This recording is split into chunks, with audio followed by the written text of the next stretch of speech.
G'day, it's fugitive Australian journalist Shane Dowling from the website kangaroocourtofaustralia.com. Now, the high-profile Toowoomba man charged with rape has a hearing for suppression orders tomorrow, Friday the 13th of October. He was granted suppression orders about a week and a half ago in the Queensland Supreme Court.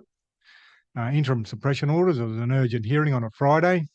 He applied for those suppression orders to try and beat the new Queensland laws, which came into effect last Tuesday, where people charged with serious sexual offences can be named. Previous to that, they weren't allowed to be named.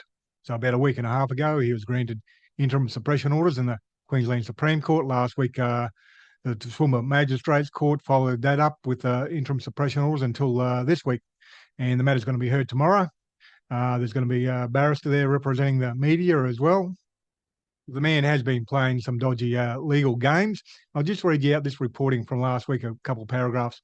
It said, Magistrate Kay Phillipson criticised the man's legal team for seeking a similar order in the Supreme Court last week. Well, this report is from last week, and they were talking about the Supreme Court the week before, without telling her for not following a direction to provide notice for the new application and not providing supporting material in a timely manner. That in itself says it's abuse of the process by the man and his legal team. And he goes on to say, his solicitor, Rowan King, told the court his client's mental health was at risk if he was named by the media. Well, that man has been getting around courting the media like no tomorrow, doing numerous interviews.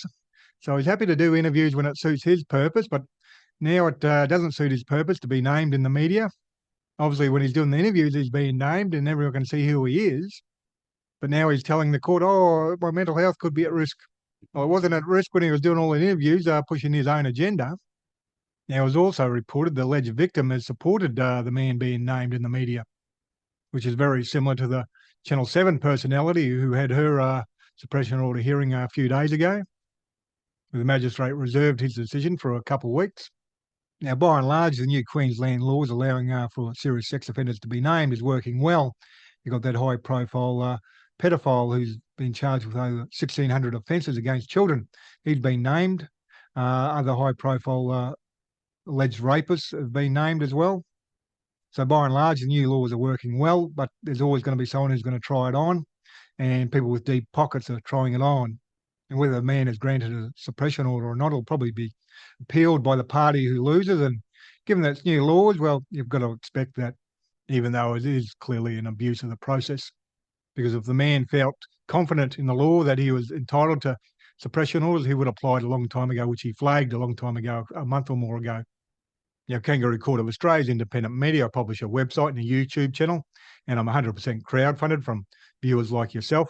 So please support my Patreon account. Currently have 325 patrons donating $2,163 a month, and I really need to double it to become financially viable. And you can donate any amount, $3, $5, $10, $15, $20, $30, $40, $50 a month, whatever suits your budget. And there's a link for the Patreon account below this video on YouTube and also on my website.